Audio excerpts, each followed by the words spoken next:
For anybody who's taken the path of a young career investigator, there's a lot of failure. I think I applied for about 7 grants before I ever got a yes. What did it feel like to get your first yes? It was pretty good. It's a little bit of validation that somebody finds my ideas exciting, and we're working in an area where there's a lot of unknowns. For several years, there was hesitancy to study pregnant women. I love this complexity of pregnancy. You've got all of the medical problems that exist outside of pregnancy, and oh, by the way, let's throw a fetus and placenta on top of it. And for me, that just stimulated my curiosity. And then even more so when I realized we don't really do a good job of studying pregnant women. Welcome to Learning from Leaders, a podcast from Southwestern Medical Foundation where we dive into a world of wisdom, mentorship, and innovation, exploring the insights and life lessons of seasoned community and business leaders. I'm Michael McMahon, President and CEO of Southwestern Medical Foundation. I invite you to subscribe now and join us on this empowering journey of growth and leadership. Now, let's learn from the best and drive meaningful change together. Hello, and welcome to the Learning from Leaders podcast. I'm your host, Lili Clark, and our guest today is Dr. Chris Herrera. Dr. Herrera is an assistant professor in the clinical scholars track within UT Southwestern Medical Center's Department of Obstetrics and Gynecology, specifically in the maternal-fetal medicine division. Her academic career has been dedicated to clinical and translational research involving the placenta. In 2023, Dr. Herrera was awarded the Cary Council's Early Stage Research Grant to support her work studying the placenta. Dr. Herrera, congratulations on receiving this grant, and thank you for joining the show. So, first of all, I'd love to hear more about the research that you're doing. Can you give us just a broad overview of what you're working on and how things have been going since receiving the grant last year? Sure. So as you said, I'm strongly interested in studying the placenta. I think one of the great things about my project is we're working in an area where there's a lot of unknowns. For several years, there was hesitancy to study pregnant women. And so unfortunately, a lot of the diseases that are unique to pregnancy, we don't really understand why they happen. And that makes it harder to then identify who's at risk and to really come up with any sort of effective intervention. So what my project does is combines the power of imaging and looking at mom's blood, as well as looking at her placenta to try to understand, what is it like just even for a normal mom in pregnancy? And then how does that change when she already has disease? And how does that impact her risks for complications within the pregnancy? And so since being awarded, kind of the exciting thing that we have found so far is, at least on the imaging side, that we are starting to see distinct differences between moms who have babies of a normal weight and moms that have babies that are small, specifically small for gestational age, and that you might actually be able to detect that as early as 16 weeks in the pregnancy. Wow. That is fascinating. So I do, for the listeners, just want to take a minute to describe what this grant is. So the Cary Council, as I think many of our listeners know, is a collaboration between the Southwestern Medical Foundation and UT Southwestern, and it's comprised of young community leaders who are focused on supporting innovative ideas from early career medical researchers.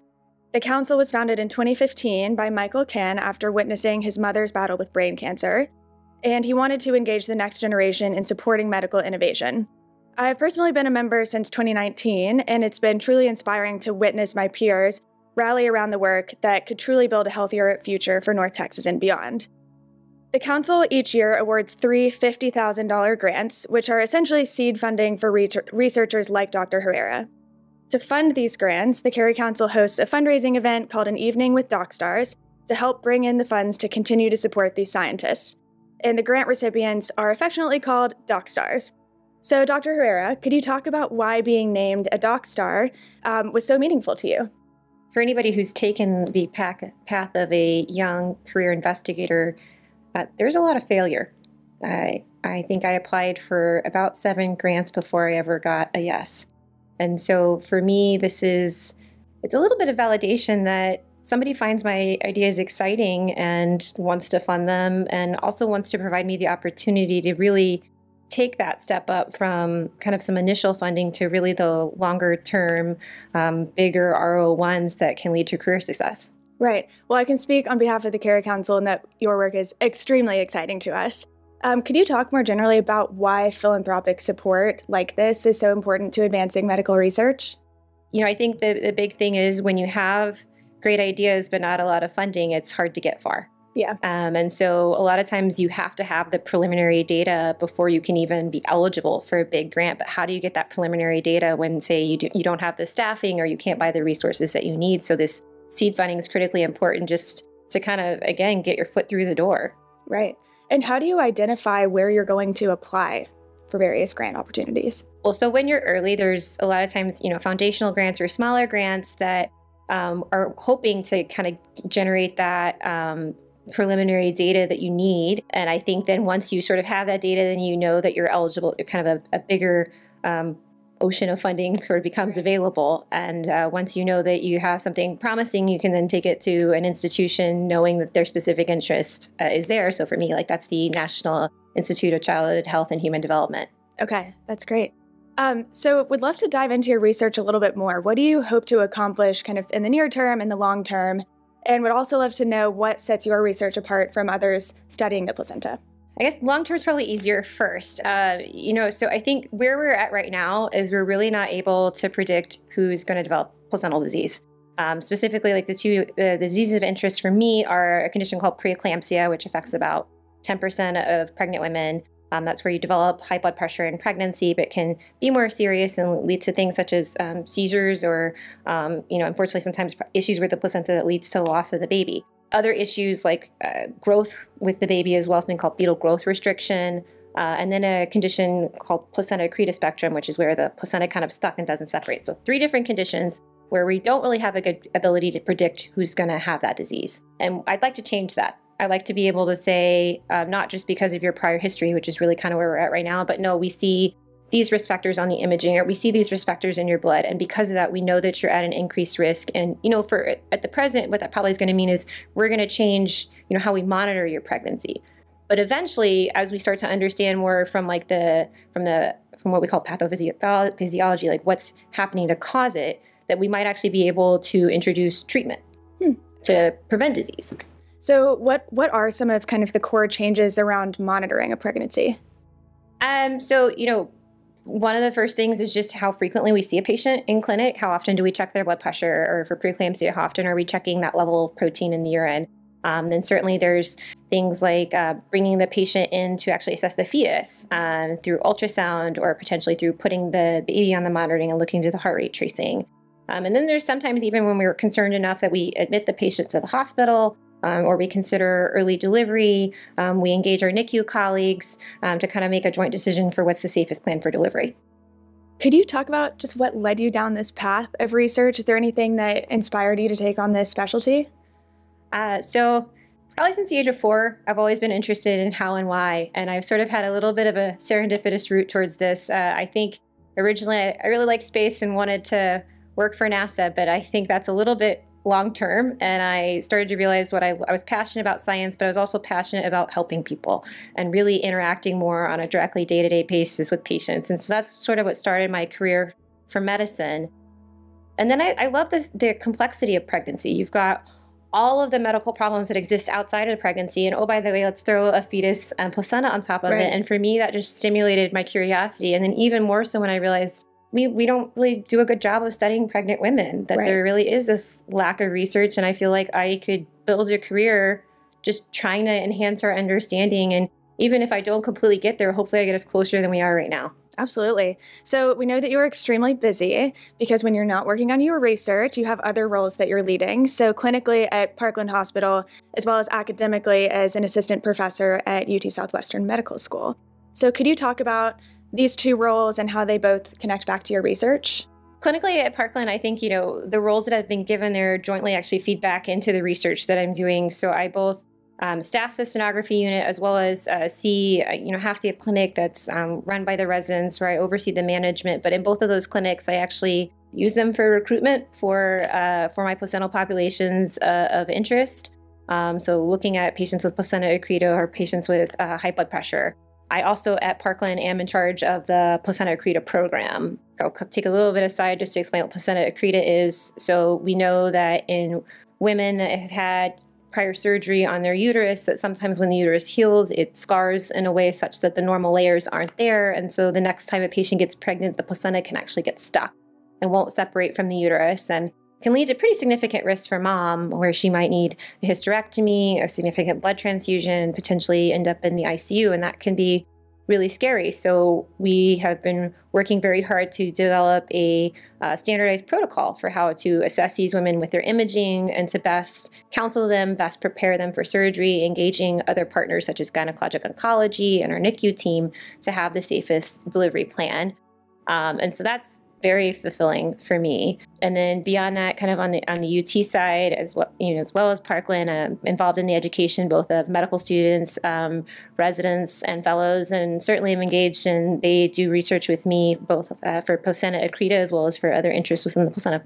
Okay, so we'd love to switch gears a little bit. So you graduated from Columbia University Medical School, and then did your residency and fellowship at UT Southwestern. So what is it about UT Southwestern that made you want to stay and join the faculty? UT Southwestern, where one of the clinical service sites is Parkland, is the largest OBGYN residency in the country. We write one of the major obstetrical textbooks, Williams OB, which for some people is kind of the OB Bible. So there's just a wealth of experience that you get. I think at one point, at least 1 in 22 Texans was born at Parkland Hospital. Oh my gosh. So there's just the broad sense of exposure that you get, and that, things that happen 1 in 10,000 deliveries, well, we're going to see at least once a year. And so just there's a wealth of experience as well as knowledge that you get from that. And I really wanted strong clinical training. I actually stayed because I started on this research track in residency where I grew this interest in the placenta through one of my mentors, Diane Twickler in the radiology department, started hearing about some of the cool things that they were doing in MR for other disease processes. And I was like, well, we should be doing that with the placenta. And specifically, I thought it'd be good. Hypertension was a good model to kind of explore, looking specifically at perfusion, oxygenation, diffusion. And so really kind of becoming partners, and a big reason why I stayed for fellowship, got to build this project over fellowship and finally see the fruition in the first couple of years as faculty. Yeah, well, that's super interesting. Would you mind giving more examples, or just how you were thinking about your experience with your radiology mentor kind of transferring into your interest in studying the placenta? A couple of things I'll say about research is, one, I think when you get multidisciplinary partners, so, for me, my placental group at this point has grown. We have radiology, biomedical engineering, pathology, neonatology, that you get multiple different perspectives and you get to hear about technology that you may or may not be aware of. The thing about research is you'll find a lot of times it gets siloed. The clinical researchers stay in their space, the basic science research stays in their space, and there's not a crosstalk. So unfortunately, the basic scientists sometimes develop these really cool techniques, but then the way they apply them aren't clinically relevant. Or we've got the clinical scientists here studying something, but without a lack of the pathophysiology of why that mechanistically would even make sense. Yeah. And when you get the marriage of those two is when I think you get the most impactful research. Right. And you talked a little bit about some of the newest technology. Could you talk about some of the examples of the most cutting edge technology that's helping to shape or drive some of your work? As I mentioned before, at least for some of the imaging stuff, it's not necessarily cutting edge. It's cutting edge in the way I think we're applying it to the placenta. For a lot of what we learned from cancer, is that patterns of the way blood flow goes into a tumor, or in this case, the placenta, as well as the way it oxygenates, can be predictive of how it might, perform and then help the baby. And so we're using sort of tech that's been applied to a different side, cancer specifically, but looking and applying it to the placenta. I think the other cool cutting edge thing that we're doing is applying metabolomics, which is really more looking at a pattern in a person's blood and how things change between disease and normal. And then that gives us ideas for pathways that we can investigate to create treatment. Gotcha. So as an assistant professor, could you talk about how you hope to lead your medical students? I hope to impress upon them, first that the clinical care of the patient is paramount. Part of that care is asking how we can improve it. And for those select few that are interested, to encourage and inspire them to pursue those ideas that they have, to make them become research questions that we can then investigate and ultimately enhance care in the future. And how do you think, I love what you were saying about kind of the cross-disciplinary nature of some of the work that you do. How do you kind of instill that idea into some of your students that you work with? you yourself have to be motivated, but you also have to have motivated partners too. That I think what I love about all of my collaborators is we're all equally excited and engaged. And so part of it is finding and reaching out within your university to say, hey, I've got this idea. Is there anybody else that's even remotely interested? Or maybe you're not interested, but maybe you've got some ideas about how you can inform that. Initially, it was kind of reaching a little bit more out into the dark. I think UT Southwestern over the past few years has really invested in their clinical scholars program and facilitating cross-disciplinary discussion. Oh, that's great. I'm very curious what has been that path towards building some of your closest collaborations? Some of it's a little bit of serendipity, if I'm honest. My second year's faculty, I was selected as a KL2 scholar, which is as part of it's funded through the NIH, but it's at the university. It's the Clinical and Translational Science Award. Through that, they have a consortium of about 6 scholars where we're all in different disciplines, but we routinely meet. We present kind of in working groups, hey, here's what we're working on. And so you do get that feedback from people who are outside your field, who maybe have no idea what you do, but have that scientific background of how to approach a question and improve it. Yeah. So going back to the clinical side for a minute, so you've spoken some about your work on the placenta accreta. Could you talk about your path towards that leadership role, leading that work? I've always had a strong interest in imaging prediction. That started back even when I was a resident. I was interested just in how we can use sonography or MR to enhance our ability to. It originally started at fetal anomalies. And it grew from there as my interest in the placenta grew to how can we apply imaging to better understand the placenta. And so within that, about midway through my residency at our institution, one of my mentors, Diane Twickler, that I mentioned, developed a predictive index, the placenta accreta index, that was a standardized approach. And that was novel because it's actually not highly in use just yet. I hope it will be soon. But because of the standardized approach, what I have then taken and done with it is try to refine it so that we can clinically correlate what we think our prediction is of how bad the placenta accreta is. There's different levels. There's accreta, increta, and procreta. And to try to see how does our imaging prediction actually correlate with what we see at the time of delivery, and how does that correlate with the pathology. As I grew more interest and more training in this imaging, they started to recognize that I was interested in this. And so in my second year, I was asked to take on the leadership role for the placenta accreta team. Going back to the standardized approach, how does it work? Like if you're creating a standardized approach, what is the process towards making that kind of widely usable across institutions? That index has both clinical parameters, which are just how the prior number of cesarean sections the patient has, because that's really one of the biggest risk factors. And then it's actually looking at specific signs that you can see on ultrasound. One of those is a previa, which is when the placenta covers the uterus. And then there's some more specific imaging factors that we create a score, and the score then actually predicts the likelihood of having placenta accreta spectrum. And it is now actually starting to be recognized, and I'm actually presenting at the NIH next Monday on it. Congratulations. That's huge. What are some of, if you can give us a preview as to what the biggest takeaways from that presentation will be? One, that the standardized approach for ultrasound exists. So getting the word out on that. And then the next step, I think, is, there's some places use MR, others don't. We have started to also standardize our approach to MR. And that's, I kind of think, the next step, because the problem right now is we're all saying, yeah, we think ultrasound can predict it. We all think MR can predict it. But how people, interpret and then how they report is very different, like from institution to institution. And so my argument is, one, we have to standardize. And then we also have to be reporting the same outcomes, so that there have been now standardized language for how to report both your clinical findings and how to report your pathology. And so if we're all speaking the same language, then when we actually look in the literature, we can compare each other.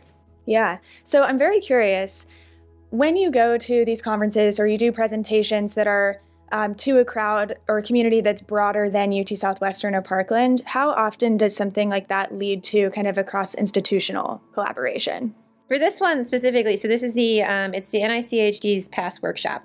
And so it's actually the NICHD is leading an effort to bring together, I think we're from probably about 20 different institutions, to say, here are the strengths and weaknesses in various approaches. So some of this is how do we screen, how do we diagnose, how do we manage? And then within our management, it's things like anesthesia, surgery, and then even looking afterwards, like what is the psychiatric impact on the patient of all of this? And so the goal, at least for this upcoming meeting, is we're meeting the first day to kind of have a state of the union sort of to speak of. And then the next day actually having a workshop to say what are the tangible goals that we can come up with. And I think the hope is that this conference does foster that collaboration. Okay. So going back to your work within UT Southwestern, within Parkland, as a DocStar, have you had opportunities to mentor other researchers that are trying to get funding for their work? So I'm still an early career investigator, so I've not mentored anybody yet just for funding. I have started to mentor some of the fellows and residents on their, and even med students, several med students on their research projects. So starting the trajectory towards becoming a researcher. Yeah, well, that's very exciting. What is some of the biggest advice that you try to share with them? One, if you really want to do research, sometimes you have to be persistent. I think the biggest thing is finding good mentorship. A good mentorship relationship works both ways. The mentee has to participate in it, but there also has to be the buy-in for the mentor. So you've got to find that person that's really interested, not just in the project, but in helping you get to the next step that you're trying to succeed. And so it's a shared responsibility. And I think that's sometimes hard when you're early on to know that. Yeah. What is it about mentorship that you think is so important in progressing medicine? You have to have multiple mentors because we're all strapped for time. Right. And who's your scientific mentor may be different from your life mentor, may be different from like your clinical mentor, and that's okay. But really it's finding the people that are invested in your success and in your future. I mean, sometimes I think the harder part about being in clinical medicine is you can't always find that mentorship. And so I've just been really lucky, and I think some of it's persistency too. Sometimes you work with what you have. Totally. And what is some of the best advice that you have received from your mentors? Probably around the 5th failed funding application, somebody who was, multiple PI, R01 funded, I think had 3 active R01s, told me, call me when you get to 10. That's good. And, because I was despairing and just like, well, maybe this isn't the right thing for me. And she kind of normalized it for me and said, nope, that's how it is. Well, a piece of advice that I would give is sometimes your mentors are wrong. I got told really early on, I think within my first year of fellowship, I pitched this idea of my placental project, and I got told, oh, that's too big of a project. You'll never finish it at the end of fellowship. But I felt very strongly it was the only thing I was passionate about. Yeah. So I did not listen to that individual. And, I think in the end it paid off for me that I believed in myself and that I still pursued it. Totally. So a lot of our listeners are community leaders.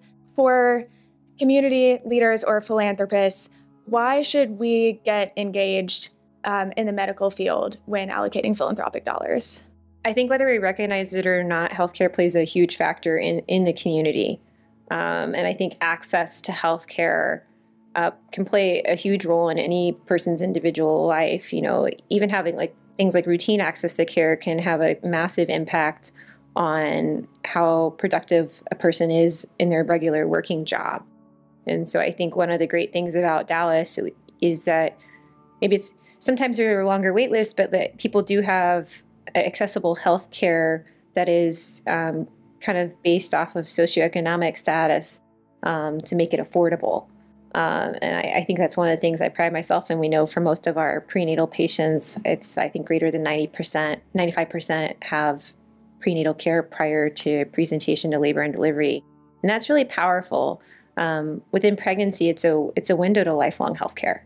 So if we can make that impact in that pregnancy where mom is really motivated because she's got this baby, but then she then carries that forward to a lifelong habit or change, well, that's, you've saved yourself a lot of money in the long term. I feel like it's so personal. Everyone has a personal connection to medicine and healthcare in some way. And as you said, we're so lucky in Dallas to have these world-class, incredible health systems right here down the street, and to have people like you who are leading the charge for the next generation of medicine. So you talked about some of the interdisciplinary work. Could you talk about how some of the research in cancer is translating into your work in the placenta? There's a concept within cancer that's been developed called radiogenomics, and that's the idea of taking not just the imaging data that we get, but also looking at characteristics of the tissue or potentially even in a person's blood to inform kind of prognosis for the cancer.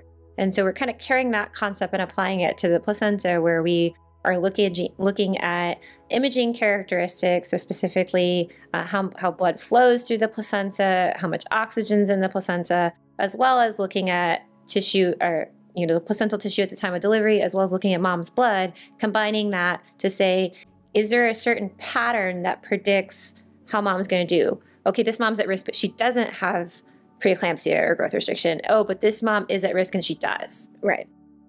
So Dr. Herrera, could you talk about how a researcher gets funded, and also are there multiple funding streams available in addition to either philanthropy or some of the bigger government agencies that I think a lot of our audience is well aware of?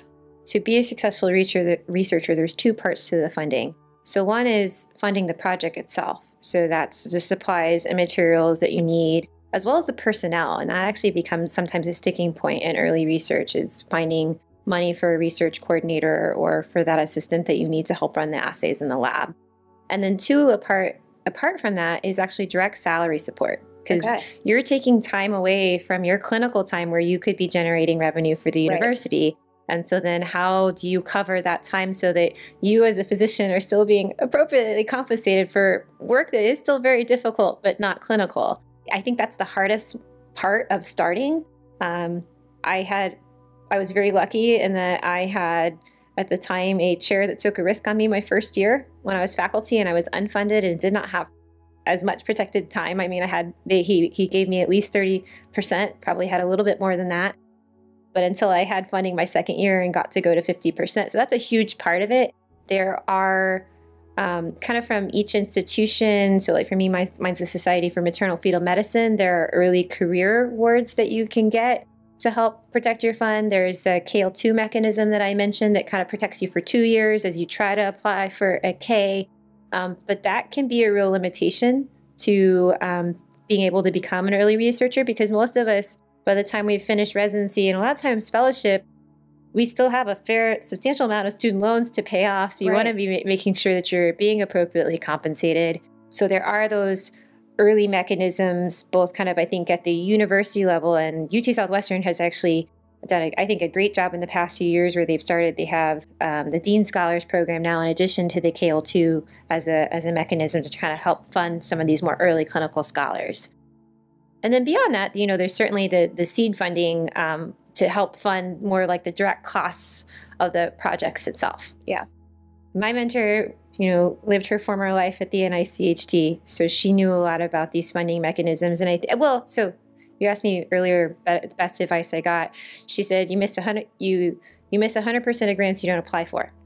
And so I, even when I had very little preliminary data, she had me start applying, because you at least got in the idea of this is what it goes into a grant. You start to get feedback on your ideas, because the ideas that I started with have evolved significantly during that time through kind of this constant process of feedback, as well as I built out partners. Yeah.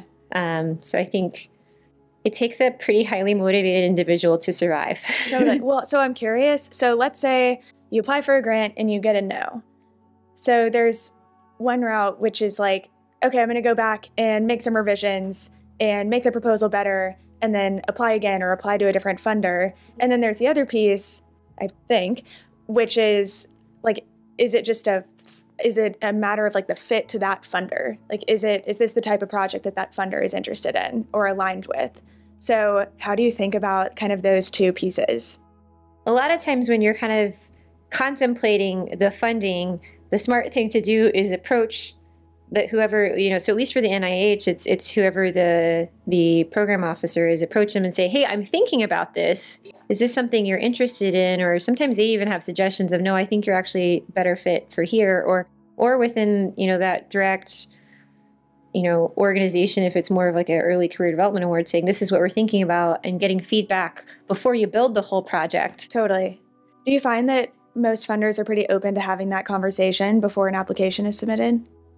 So my experience is more limited to the NIH, but yeah, they're certainly open, and they want to know early on. The other thing what I said about failure, a lot of times when you're applying for a K, because for instance, my first K did not get funded, but they intentionally want you to give you feedback and want you to revise so that you make the project stronger. So certainly when you get a score and you get that feedback, the response should be 1, yay, I got scored, and then 2, how can I incorporate that feedback?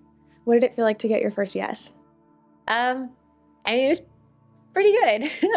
I mean, because for me, my first yes was the KL2, and that meant that I had 2 years to try to get a K. Okay. And thankfully, when I had done my resubmission and it came through, so that actually my second year of my KL2, I just switched to the K. Okay. And how does the KL2 differ from, is it the Dean Scholar program that you mentioned? Yeah. So I think the KL2 is a 2-year funding. The Dean Scholar, I think, is a 3-year fund. But the funding sources are a little different. And they're both focused on earlier stage. Okay. And then there's gap funding too. So another big issue is, okay, so you get the K, but maybe it doesn't work out as well. And maybe your results just aren't as promising enough to get an R01, or you need a little bit more time. And so there is also an evolution of what we call gap funding, where you've lost your K, but you still need a little bit more time before you really are ready for your R01. And so I think that's a real big space where, because my SMFM has this gap funding available too, which hopefully I won't need, but I don't know yet. Yeah. So I'm just now getting into the 3rd year of my K, and that's typically when you start putting in R01s. And then how long is that gap usually? Between a K and an R01? I mean, it really depends on the investigator, but usually most of those awards are like another couple years. Okay. What you have to learn about research is, yes, a lot of it's the science, but a lot of it's also how you present the science. And I think that's a skill set that's not as well taught. Learning how to adjust your scientific language. I think there's a different conversation I have with an NIH program officer than I'm going to have with, a lead person on a grant committee. And I think that is a skill set that we're not taught, but is as vitally important, if you want to remain funded. Absolutely. So there's a question that we asked to all of our guests on Learning from Leaders, which is, who is kind of a mentor that has played the biggest role in your life, has shaped how you approach your work, and so on? I mean, for me, it's always going to be my parents. Yeah. I mean, I think my parents instilled within me, one, that, I'd been given certain gifts, and that the challenge was to do what I could with them to make the world a better place. They displayed to me, just kindness, compare, and compassion for their neighbors, for people that they just meet on the street. And so for me, it's been a constant pursuit within my life, aside from the how and the why, but how can I also make this a better place than I left it? Absolutely. Well, you are certainly doing that. So thank you so much for your work. So to wrap up, we do have a round of rapid fire questions. So these are just like 1 to 2 words per question. So first, what musician or band are you listening to the most right now? Oh, Taylor Swift. Oh, I'm a Swiftie too. What is your favorite TV show right now? Bridgerton. Nice. The latest season? Yeah. So good. I mean, only half of it's out, though. I know. Okay. What book are you reading right now? The Glitter and the Gold. Oh, nice. Okay. What is the best hiking in North Texas? I like, I think it's Fossil Creek. Oh, yeah. That's great. And then what about best hiking in the U.S.? Probably somewhere in Colorado. Nice. Tennis or pickleball? Tennis. What is your go-to lunch spot near UT Southwestern? If I had to pick a place, Oishi. Oh, that is an excellent choice. But yeah. Are you a dog person or a cat person? Dog. Nice. Do you have dogs? French Bulldog. Oh, so cute. We heard that you are a food and wine enthusiast. So what is your favorite type of wine? Burgundian wine for sure, and Morceau. Okay. And last question is, what is your favorite restaurant in DFW? Uchi. Oh, so good. So in conclusion, Dr. Herrera, thank you so much for your time today. It has been wonderful getting to hear about the incredible work you are doing at UT Southwestern. Thanks for listening to Learning from Leaders. If you enjoyed this episode, we invite you to subscribe now for monthly episode drops so that you can continue to learn from experienced business and community leaders to help you drive meaningful change in your community.